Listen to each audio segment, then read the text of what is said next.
医生提醒，长期大呼噜不仅会影响睡眠，还可能导致心肌梗塞、严重心理失常，甚至猝死。为了健康和安全，今天分享5个简单有效的方法，帮你减少甚至消除大呼噜。1. 侧睡代替仰睡。仰睡使舌头和软腭容易塌陷，兜着呼吸道。试着侧睡，能明显减少大呼噜。2. 控制体重。颈部脂肪太多会压迫气道，减掉肌筋体重，呼吸道更顺畅，大呼噜也会减少。3. 睡前少喝酒。酒精会让咽喉肌肉过度放松，更容易打呼噜。睡前最好不要喝酒。4.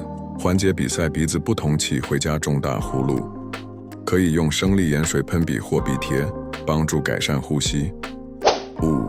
保持喉咙湿润。干燥的空气会让咽喉震动更明显。